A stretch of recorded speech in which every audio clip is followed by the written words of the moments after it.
weekend of being processed. Philly rapper Meek Mill, not happy at all, sitting in prison right now. He was sentenced to 2 to 4 years for a probation violation. Now the New York Post is reporting the FBI is investigating the Judge Genece Brinkley. You know she black. Her name is Genece. Now, there was a major rally held outside the Criminal Justice Center in Philadelphia where folks were chanting "Free Meek." Many stars, including Jay-Z, have criticized what many see as a hard sentence. And some spoke at the rally Monday, noted that there are others caught in what they call a broken criminal justice system. Free Meek Mill! Free Meek Mill!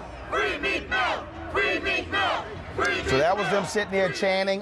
So joining us right now is James McMillan, a lawyer with expertise in entertainment and the hip-hop community. So, James, when you look at this case, the judge said she gave him numerous chances to get right. He kept violating probation. Now we're hearing that she supposedly said in chambers to him and his then girlfriend, Nicki Minaj, that she wanted him to record a song and give a shout out. She wanted him to also switch management. And so this is crazy, all the stuff we're now hearing.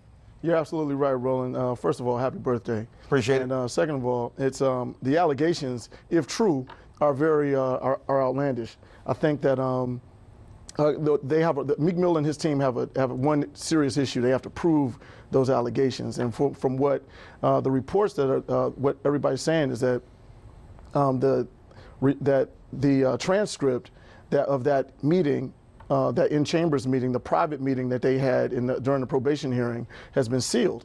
So the question comes up as to whether if that conversation has been sealed, why don't they unseal it? Okay, now explain to folks, if a judge meets with a defendant, even in private chambers, right.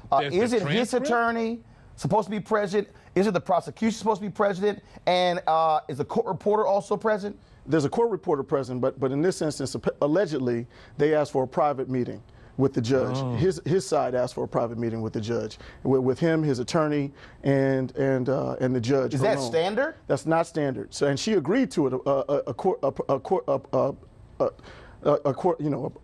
Allegedly, so she agreed to it, and when she agreed to it, the question becomes whether she should have agreed to that in the first place. One, should she have given them that private meeting without the prosecutor?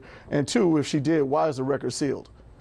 Now, the FBI does not confirm nor deny there's an investigation here. From your assessment, when you look at the sentence that was handed down, right. Do you think it makes sense? Because, again, we've had Scott Bolden, attorney on here, who said, look, he repeatedly violated probation. It's not like she didn't give him chance after chance. That's true, but there's also the issue of how long he's been on probation. And I think that's what all the uproar is about. He's been on probation. His original crime was allegedly in 2004 or 2009. And so to be on probation all of those years, and I think the original crime was for guns and weed, but he's been on probation for about 8 years now, 8 or 9 years. So here's my question, even on that one. So let's say somebody was on probation for that one thing, but then if they commit another act where they violate the probation, can't your probation be extended? Yes, that it can be extended, but in this instance, it seems like she's got a history of violating these defendants' probation and also extending their probation, and it seems like she may have some control issues. So in the issue, like for instance, St. Louis, where he allegedly got into a fight right. In the airport, folks said, well, the charges were dropped. Well, they weren't actually dropped. They were dropped in response to a plea bargain. Mm-hmm. And so again, for folks who don't understand, if I do that, meaning I get in trouble again, the judge then says, okay, look, I'm going to extend your probation. Right. Right, she can extend. That's well within her discretion, and I think that one of the issues here, again, that his team has, is that she's got a broad berth of discretion as to how she rules and how she issues her judgments on probation. His team, of course, they filed an appeal. They want her removed from this case. With this much drama around this case, do you believe that another judge will say, you know what, that's in the best interest for this judge to recuse herself? Well, you know, they've got a hard road because they've got to prove their strongest claim is that she asked for a shout out and for him to redo a Boyz II Men song. And also for him to switch management, right? Allegedly to go with a friend of hers. But the manager has come forward. Redo a Boyz II Men song. Right. So that was one of the allegations, Tom, that in private chambers. The judge said redo a Boyz II Men song. Right. What's wrong with Genece? According to his team, they say that in private chambers, she requested that he redo a Boyz II Men song, and to give a shout out to her. Correct? Correct, but that's according to his team. Now, again, that supposedly happened in this private chambers meeting, and the record is sealed. So the question arises as to whether they should unseal that record and let everybody, and maybe they're doing it, you know, as a strategy because they have to file an appeal. Would that be a difficult task to unseal that? Well, according to his team, that they asked to seal the record.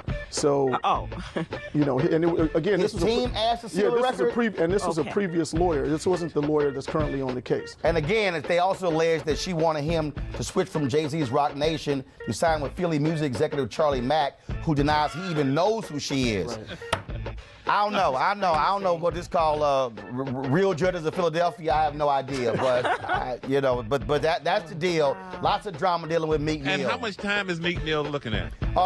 He's sitting in prison for 2 to 4 years. Right now. Right now. All he had to do was redo a Boyz II Men song and give her a shout out. All I know is I know Drake somewhere going, I told you, but hey. Bill Bellamy, I think I would have done the song. I would have did the song. You know, I mean, it's the end of the road for this case. Really simple? Really simple? Was the one she wanted. Not end of the road, Sybil, really? He said that he had to put it out there in the market. Just do the song. Okay. Huggy next, 26 past the hour. Weekdays on TV One. I will never lie to you. Oh my God. Roland Martin. He doesn't want to talk to us. He wants to ignore us. Uncensored. Hell no. That ain't gonna cut it, boo. Unapologetic. No, that is fundamentally false. You are wrong. Unfiltered. He wants an America where we all look alike. He ain't talking about black people. Unrelenting. You better go work out, because you got a fight on your hands. NewsOne Now with Roland Martin. Weekdays at 7 a.m. on TV One.